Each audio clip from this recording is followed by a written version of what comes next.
Thank you so much. Thank you for that lovely introduction.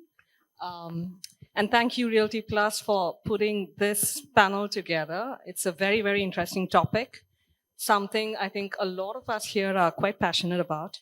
We have with us like people from very diverse backgrounds in the service industry.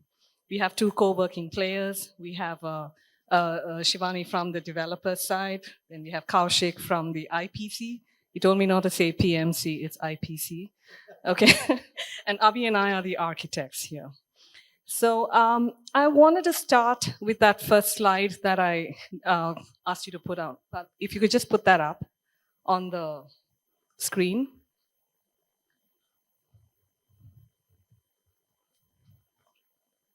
Yeah, sure.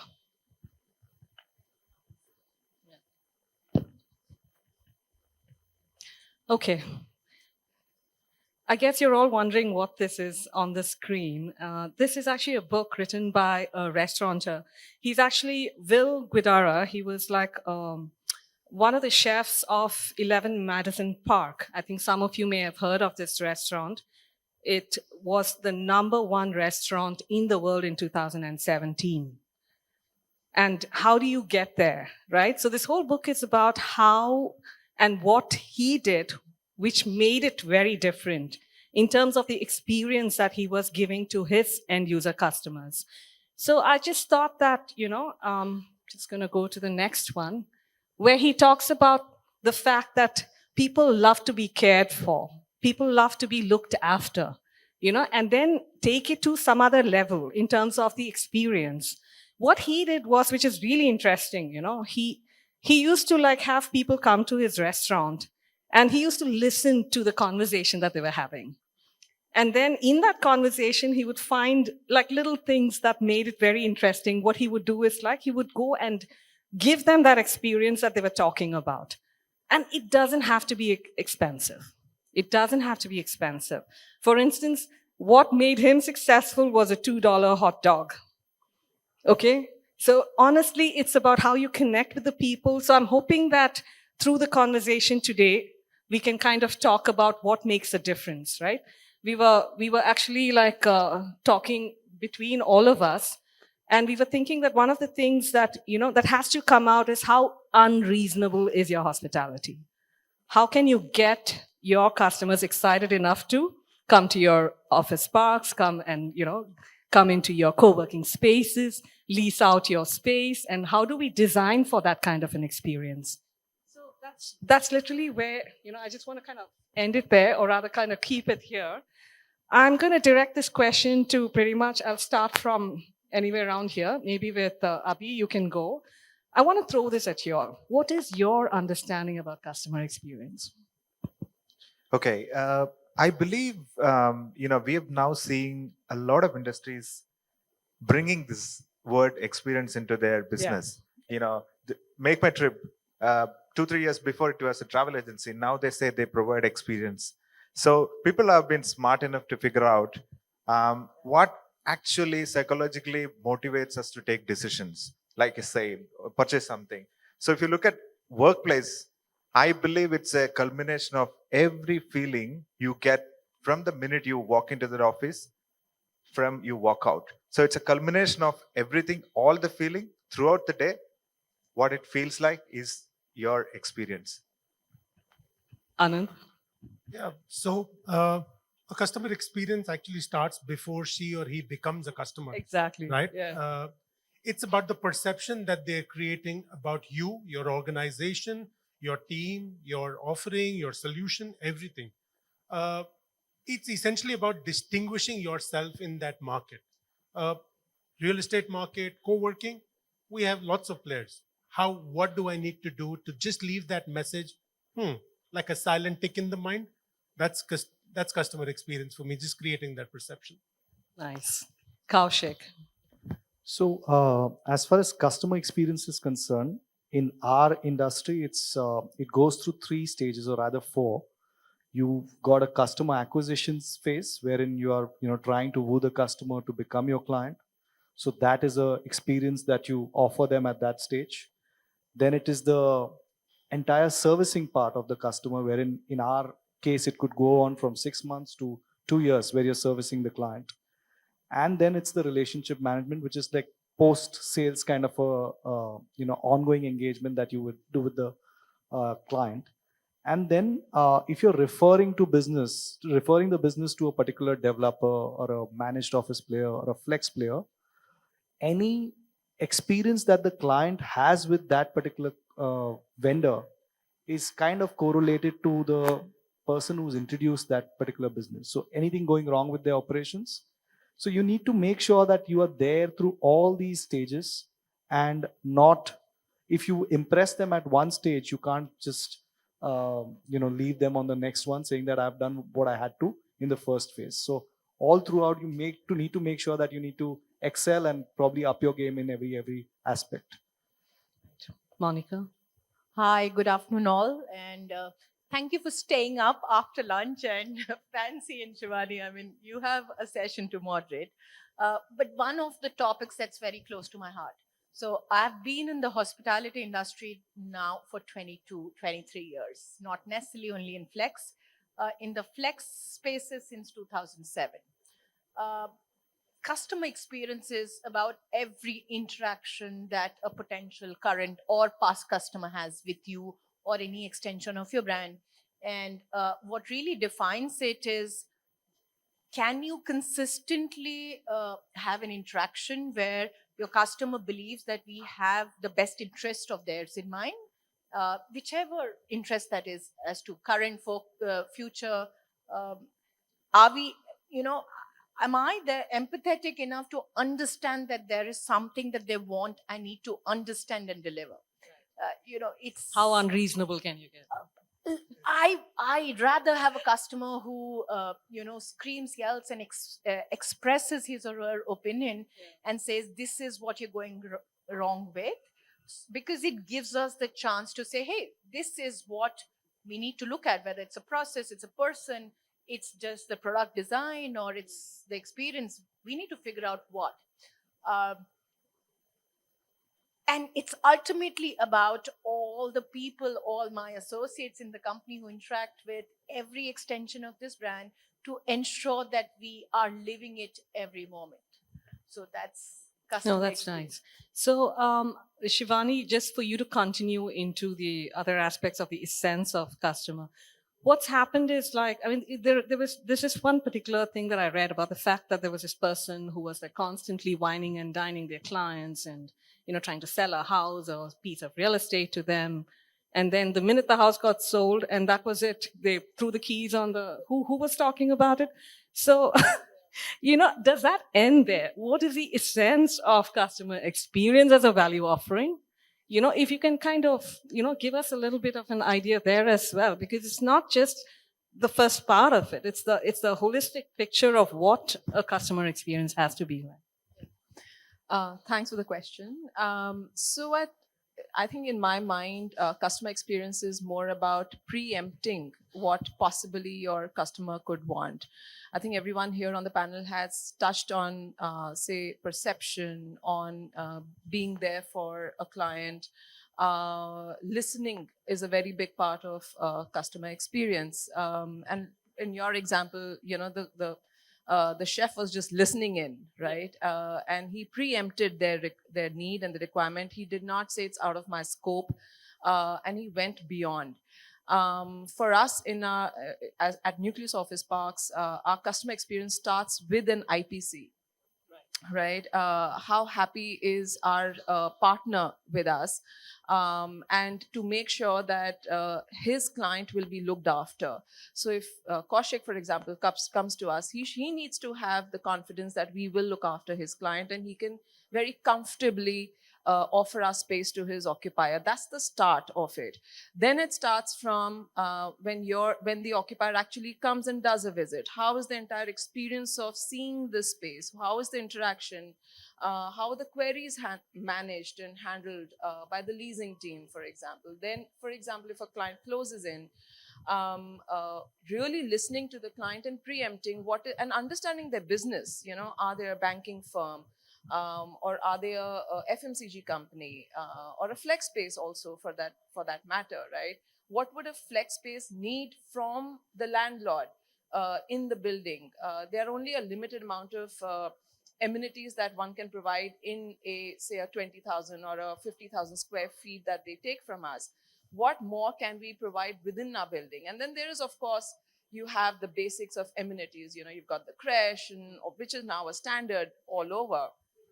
But can we look at the space that we have within our infrastructure and look at nooks and corners that we could redevelop? And for us, we typically don't build real estate. We buy real estate space and then figure our life around it and see how is it that we could fix it or upgrade it.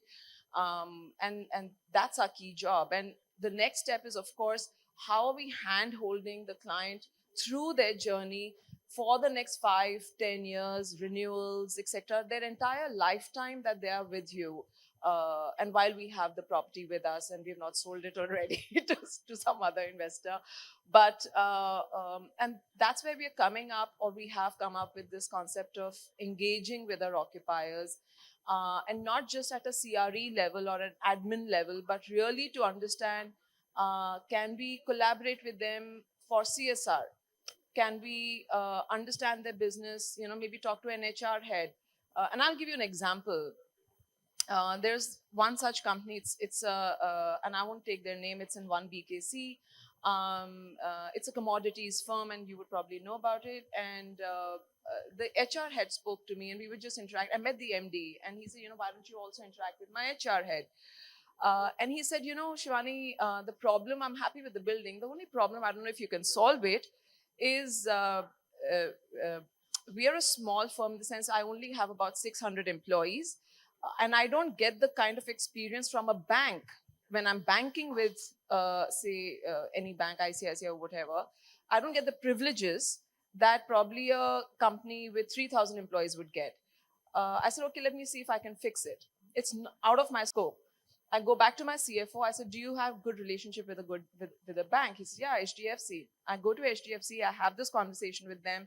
I get them to interact, and they made an exception for my client to give them the same privileges that they give to a company with 3,000 accounts.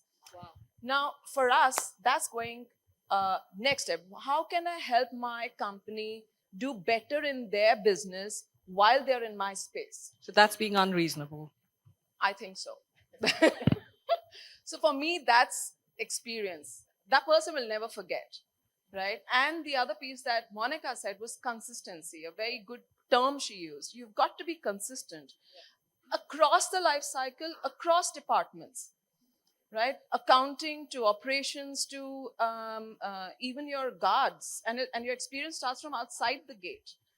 And which is why we did the 1 green mile that we did at Lower Parel. We realized that there are traffic snarls at Lower Parel. We bought 2 buildings there.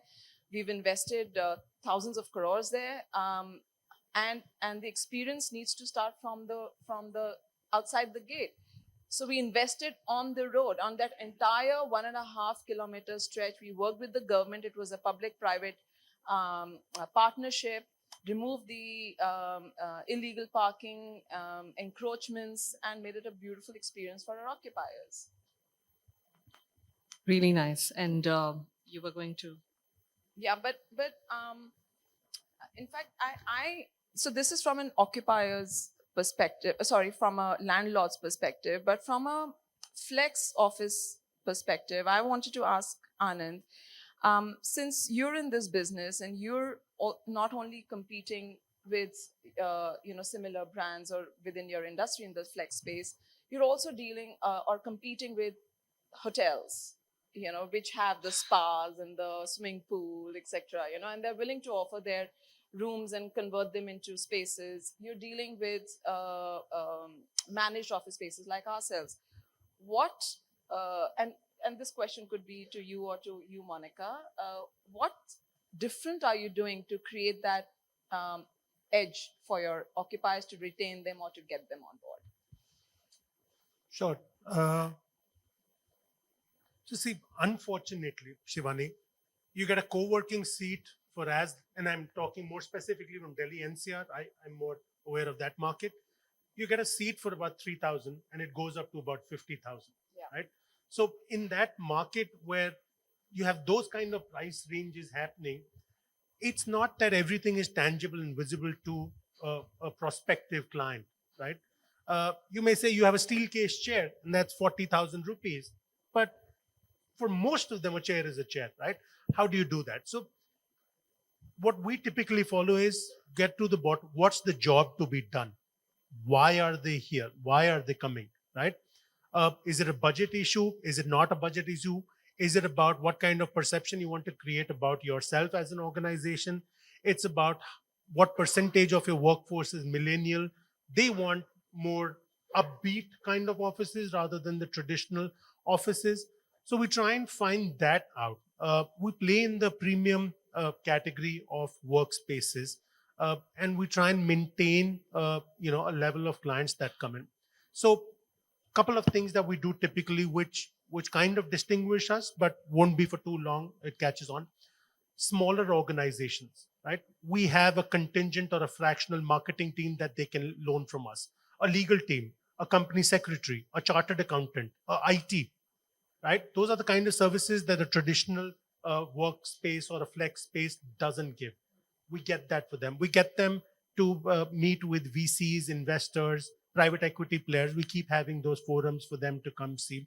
We have tie-ups with local crèche, as you had mentioned earlier, or daycare centers for that. And what we've done is we've done a few collaborations where if you're a member of the Wisdom Club, there are other perquisites as well. You get discounts at athleisure stores, you get discounts at gyms, you get discounts on the delivery aggregators, you get discounts on coffee chains, coffee company chains. Those are the kind of value add that we do, which kind of makes us more concerned and thinking type about what they could need. Those are some of the ones that we're helping to distinguish ourselves from other competitors and the hotels who've also now started leasing out. Yeah. Nice. And Monika, how about you? Is it similar to what Anand said, or is it something different that you're doing? So, Shivani, what I've seen, so iKeva has now been in the market for 11 years. And what we've seen in flex spaces, the bar keeps changing too often. When we started off, coffee was a big thing. And now it's taken for granted by every real estate head that we will do a certain set of events, whether, it's knowledge sharing or fun. I mean, it's going to be part. So we keep changing that status quo. So I see that definition of certain amenities that you keep doing. It's like, Anand said, it's incremental. It's literally transitioning because it becomes the norm of the market very soon. The way we would consistently distinguish from our competitors, whether it's hotels, business parks, flex spaces, co-working spaces, is say, okay, am I able to understand what my potential customer's problem is? Can I resolve it for them? Can I find a solution in a manner that works well for them and for me? It is the consistent push that our customer success teams, and trust me, for me, my IT, like you said, security, my leasing teams, everybody is part of customer success. Are they able to understand what the customer needs and keep changing the status quo? We constantly question the status quo and say, hey, let's figure out how to deliver this. And till the time we can do that, and that's what we are. We're not builders. We're also not designers. Obviously, we have architects who come help us imagine the spaces. There are architects in our team who imagine the spaces.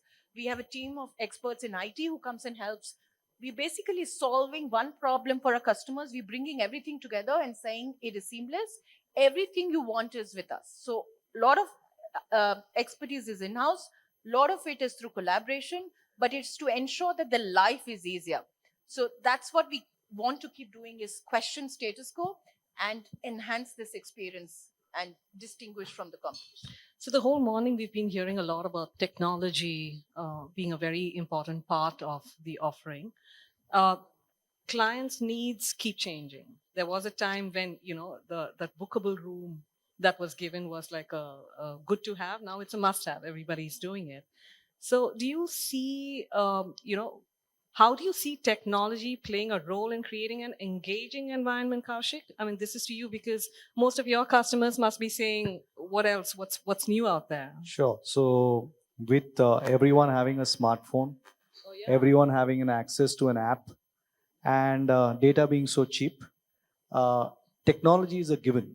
And in probably in everyday's life, we can't imagine surviving without technology at any point in time. And that is because of the access of any information which is so readily available.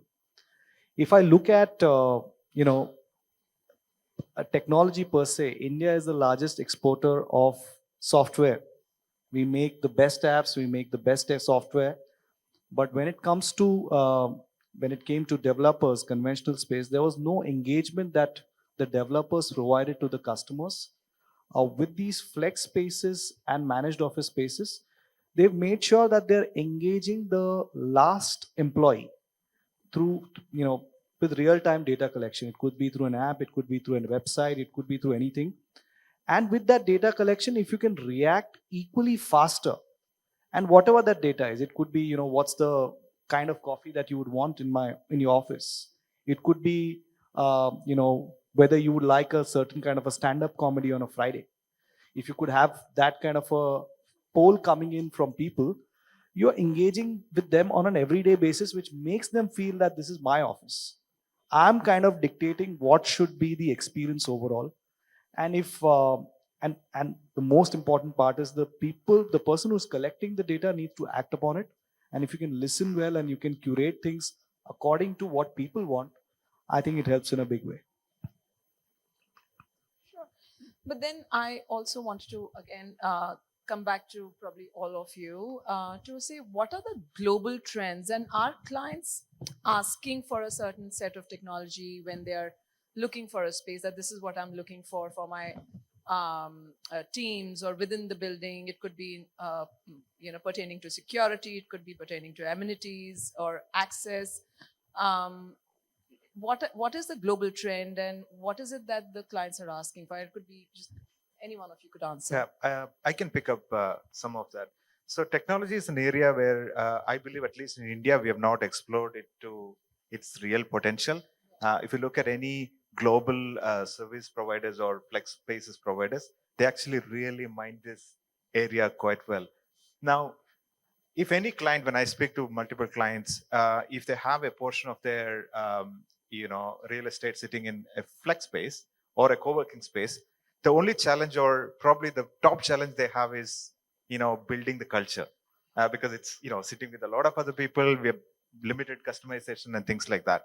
So what providers could do, probably like someone like Industrious does in the US, they have really pushed the envelope really far. They're giving a unified communication portal as a service, like UCAS, if you heard of them. So that means any client can come in and all of your AV, your meeting room solutions, all built into one unit. So co-working spaces provide this. They take the investment of it. Of course, there is a number game behind that, but I don't want to get into that. But you have everything. And one thing with the technology is it's been there forever. And probably we, as younger generation compared to the rest of the world, we were at the forefront of that. But why we are not using it to its maximum potential? Because of handing off from one device to another device. All of us, if you go to a meeting room and if you take 15 minutes to set up that technology, you probably won't get out optimal use, right? So things like UCAS give a BYOD kind of concept. You have a smartphone, you have any device. If you're a person working from office or you're a person working from home or the third place, you can come in and seamlessly connect to your colleagues. So I believe technology has a lot of potential in flex spaces. It is that we providers will have to step in and make that investment and really make it very customized for clients to come in and pay that extra premium. Yeah, so I remember I was talking to Daisy Chitlapilli of Cisco, and she mentioned that globally, all employees have a tag which records all of their details, including when they're checking into a room, what temperature did they prefer the room to be in, the pictures of their family members, etc. So for example, if I'm in India and tomorrow I fly into, say, Seattle, and I check into a meeting room, I block a meeting room, it'll read my QR code, and automatically on the screens, it'll have my family pictures. It'll be as though I never moved out of my city. The room temperature will be customized to me. So that's the level that organizations are customizing experiences for their employees. Right. And taking a cue from here, I actually wanted to ask you, Fancy, and you as well. Do you have any memorable project in your mind, wherein you had to really work through building an experience that was demanded by a client, saying that this is exactly what we want to, in terms of an experience or technology, whatever you have, and what were the few impactful things that you did in your projects? So, I have two. One that comes to me in my mind is the one that we just completed. Actually, we did a experiential fine dine, and it was in a very old food court. It had no windows. There was nothing there. And then we were said, okay, you've got to do something about this because people are not coming back to work. What do we do? We have to do something different. So we said, one of them we said, it's like, people need natural sunlight. People need air to breathe. You need good food. Where's the food coming from? You can't just go and get vendors, and that's a different experience. So we actually got to work with this really wonderful chef. He was a chef from JW Marriott. So he literally kind of ran the whole process with us, and he's like, okay, fine. The food has to be your experience. So as soon as you get in, that's what you have to see. It's not about the finishes in any fine dine. Even this person will say the same thing. It's about what are you offering and where is it coming from? And it has to draw the people back into that place. So they actually, every single thing was curated, the menu, the food, the ingredients came from farm to table offerings, and we kind of removed all the whole facade of that whole place. It was on the terrace. We removed the walls, we built floor to ceiling glass, and we brought in a huge terrace. It was not there. We brought in a lovely terrace for people to go in and, just breathe pure. This is Bangalore. How can you not have an open air for? And that is the most Instagrammable and the most used space anytime I go there to see that place. And right now we are doing a lot of asset repositioning for many developers and builders as well. And the things that we talk about there it's just it's not about just one type of experience. There's things like the tech experience we spoke about. You talked about the wellness experience. There's also the nutrition experience, the experience for the office, commercial experience. Build meeting rooms outside. You don't have to have them inside that space. Right? So so basically, do they know what they want? I think we as designers or architects, it's not us alone. It's a collaborative effort. I think we all need to come together and have that conversation and have a good conversation, and something will come out of that, Probably I'll add one, especially on the asset, repositioning. We did an engagement with Swire Properties in Hong Kong. They've owned numerous buildings. So when we came back from COVID, people were actually looking at them to provide capital expenditure. Space is already built in. What they did, we worked with them to create experience zones. So they created 3 different tiers. Of course, we deal with clients all across there. Some people come with a very strict X budget we need to work on. So based on that budget allocated, what they did is, one, they created an experience zone with a proof of concept. Means you go to an area, you get to experience that kind of workspace. Means maybe the amount of technology which goes in, what are the finishes which goes in, everything. And then the clients could find out what's going to cost them. And then they offered something called speed to delivery. So they go to these 3 zones and experience anything they like, and then the 35 to 40 days they've done. So I believe that experience also came into selecting a workspace within a co-working setup. So giving that proof of concept was very important for them.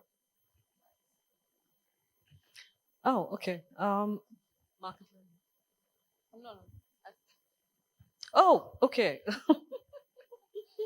So basically, I think, we were just so busy talking that, I was just got into the heart of the whole conversation, Shivani. It's okay, again, I think we need to kind of dig a little bit more into the human aspect, the psychological aspect of, the users within that space. And so can you provide some insights into how these aspects are considered and integrated into your process?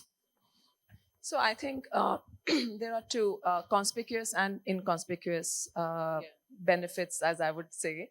The inconspicuous ones are what we do with the air that we breathe within our offices, right? So that's where the well certification comes in place.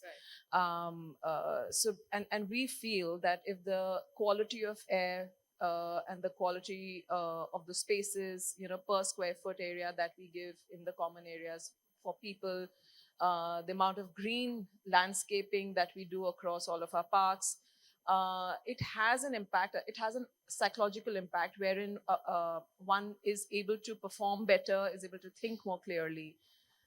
And there's a whole study behind it, and that's where the ESG piece comes in as to what is it that you're doing for the community, for not only inside but outside of your parks. How are you involving your occupier employees in everything that you do? So last year we did something called Clickathon, wherein we requested the employees to participate in a photography contest on what is the best part that you like about your building. And people submitted their entries, and there was a cash prize, of course, and this was a nationwide contest, and we displayed the top 30 pictures across all our parks, from all of our parks.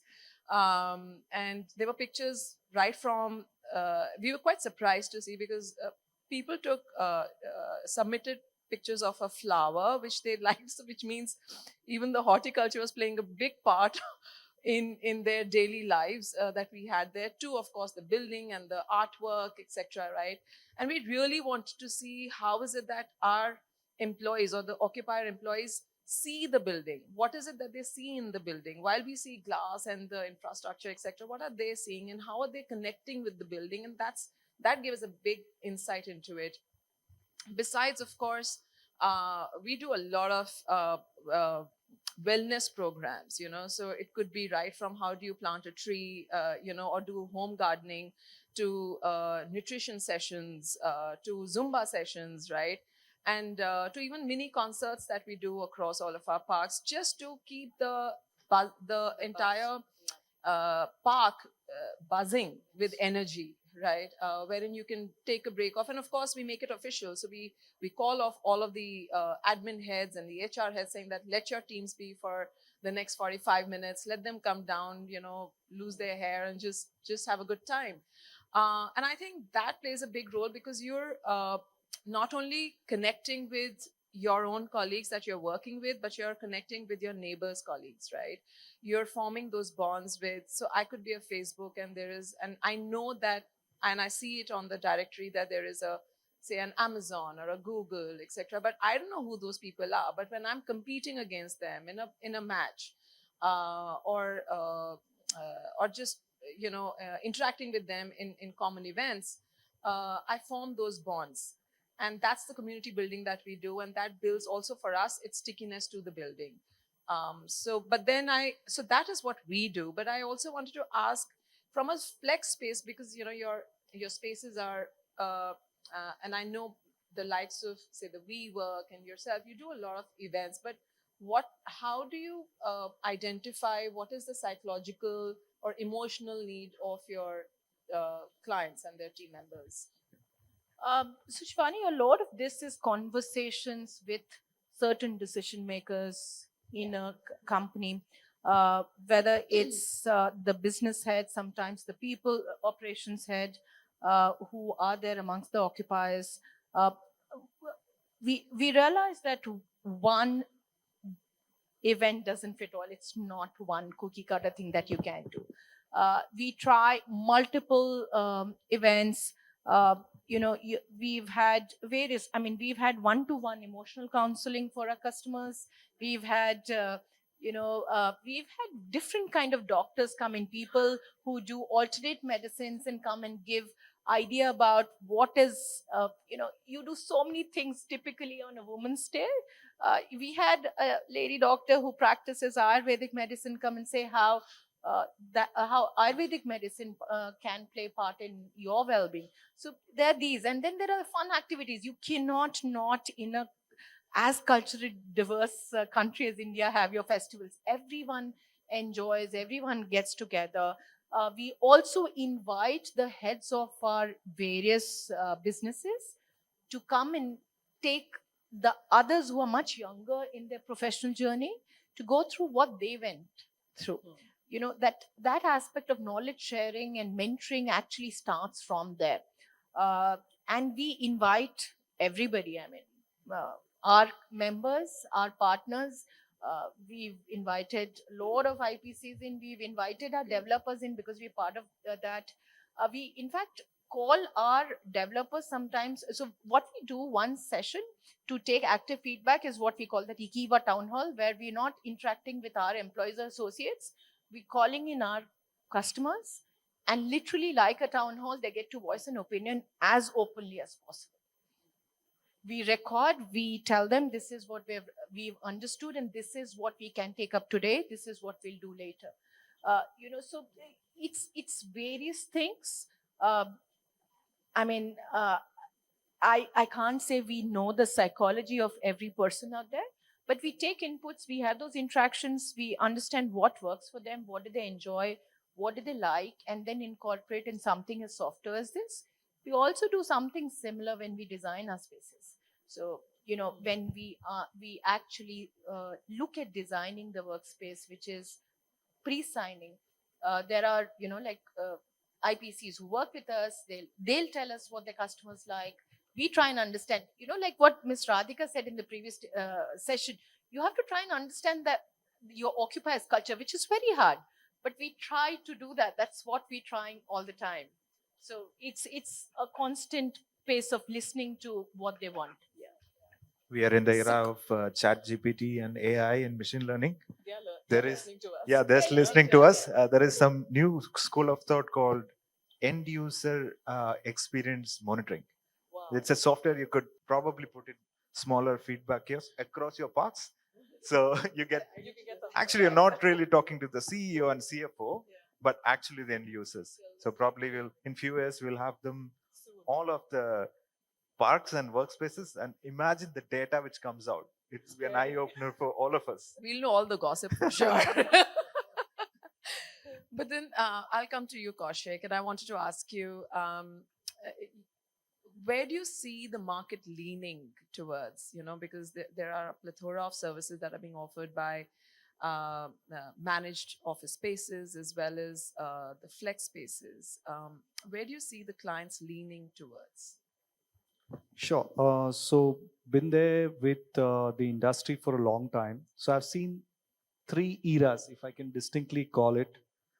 There was a time when there was, if I can name them, Regis, plain business centers. You just had your desk and your chair, which you could work out of. Every square foot was accountable. No common spaces or areas, were not as vibrant as what you see now. And then you had, they charging for coffee and they charging for other things, which was that era. It worked then because back then the concept was anyone looking at about 5-10 seats, smaller space in that sense, and looking for a shorter term, Regis is the solution. Came in probably somewhere in 2015-16 is when there's an advent of flex spaces coming in. Thanks to the West, we got influenced, and you had much cooler spaces with music flowing in, alcohol flowing in, events flowing in, which made the entire workspace a lot cooler. And probably your next door chair could be someone else and from a different industry with a different experience altogether. That was new, and people accepted that very, very well. And then came in someone saying that, I do want to go asset light, but I don't want any of those frills because probably my employees could get distracted. So you had managed offices coming in. Uh, is any of it extinct? No. The answer is no, because you still have a pure business center, which people still like. You have flex spaces, which is also thriving, and you've got managed spaces. But increasingly, if I have to see that, you are seeing managed office operators as a solution for a client which is looking for a larger space and for a client who's looking for a long-term contract. They are designing the space as per your needs, and they are designing the space from a long-term perspective. So we feel the future will be more towards managed office spaces, and increasingly the acceptability amongst corporates is increasing for that segment for sure. And Anand, did you want to add to that? I did, and I was just processing my thoughts. So both will thrive. I think both will thrive. How many employees are you? What kind of space are you looking at? What kind of budgets do you have? What do you want coming out of your office space, right? What's your go-to time? It'll take typically 3 months for a managed office to get ready versus start in weekday in 10 days kind of a thing. What kind of age population do I have? That will also impact how much is my need for privacy and my data protection versus how much do I need a we versus me space kind of thing. So both will thrive. Managed offices, yes, will continue to grow as the teams grow, as the businesses grow. But for now, what we're seeing is that the amount of startups, the smaller organization, the gig, the consultants, those are far more coming who need 1, 2, 4, 5, 6 seats, one room kind of thing. Those are far more than managed offices, which would typically be 100, 150 seats, a ballparkish kind of thing. 6 meeting room, 1 boardroom, 2 cafeterias, and those kind of things. That's one point of view. The other lens to look at it is, why would you want to invest in all of that when a co-working can give you with some free credits or something, right? You're putting money into designing, you're paying for space, which you may or may not be using full time, right? If we were to structure a deal, maybe I give you extra credits for something that you want. So pros and cons, both. But I guess both will stay. Diplomatic answer, but yeah. Yeah. If I were to add, I think, see, the amount of startups we have today, of course, they're growing, substantially. When we started iKeva in 2012, the concept of startups was not there. Flipkart was still being born, if I'm correct. So the startups will continue to grow. But to add on to, I think what Kaushik says makes sense, because the number of larger occupiers, just the size they take up, is so much higher. The growth that will happen in managed office may be much more substantial. I still, want to add something here on. I mean, I know that the companies who take spaces with us can actually afford to invest in the fit outs, can actually afford to do their own space. It's not that they can't. There are still some benefits of shared real estate, but the biggest benefit is still the experience, I mean, maybe Nucleus offices is one of its like that thinks so much about experiences, not a lot of developers do. We're a very different kind of developers for a lot of occupiers, that's one. Second is, the DNA that a lot of people come in is to ensure we're talking about seamless, service oriented, think about the end user, think about the junior most team. How would the security guard respond to something like this? There's a lot of thought there. So that's a very, very specific value add that we do when we provide that solution. But I think percentage-wise, it's just that the managed offices continue to occupy a lot more, because you rightly said every customer ends up occupying 150 plus desks. So thank you for that. I think we have about 7 minutes left, so I'm going to go really fast with you. How do you deal with competition? We are competitors, so what is your edge? Yeah, I think again, the most important thing when you're working with anyone who's building a space or something, we have to understand it's all about them. Everything which we create or propose has to be about them. If I represent Unispace, if I go and talk to them about who we are and what we can do, I don't think that they don't want to listen. If it's a tech company, I talk tech. I have to make sure that what we are building or what we are proposed to build resonates with them, resonates with the end users. So I think that's the number one approach to any competition. And we've not just competition with architects, we have competition with hotels. Now everybody has all options today, so it's all over the place. What about you, Anand? So competition is really good, right? I have two strong points of view on this. One, you should encourage suspects, prospects, consumers to go visit somebody outside and use their services or product. If you're confident about what you have, what you sell. Like Abhi mentioned, Yeah. industrious. Yeah, that's a Please good one. do go visit. Maybe you'll have a little more appreciation for us. Two, you should stand ground. You should stand for something. It's an infinite market for free goods. She said he said you used to charge for coffee. We used to get coupons. We used to really get 2 coupons for coffee, right? Today I'm serving blue tokai. Tomorrow they would want Starbucks getting imported from France. There's an infinite market for everything. Stand for something. You have faith in the product or the solution you're selling. Stand to it and let everybody go play. It's a big world. Everybody will get business. That's for sure. It's good. Competition is always good. Well said. Kaushik? So I agree that it's a big world. There's enough competition out there as well, and there's enough business also. I would just like to say that approach every relationship not as transactional. For my case, if I just approach a client, listen, what do you need? You need an office space. How much do you need? If that's the conversation that I'm going to have with the client, it may last me for one transaction, but may not take me longer. And you don't want to be constantly in a customer acquisition mode. You got to be in a relationship mode. If the relationship is in place, business should flow in, transactions should flow in. So focus more on the relationship, transactions should flow in, and a lot of what you guys said in terms of customer experience and all of that is a part of it. Unreasonable hospitality. Monika? Know who you are as an identity. Ensure, that your team understands who you are as an identity. And stand ground to who is it that you are. And that's sometimes enough to set you apart from the competition if you know who you are.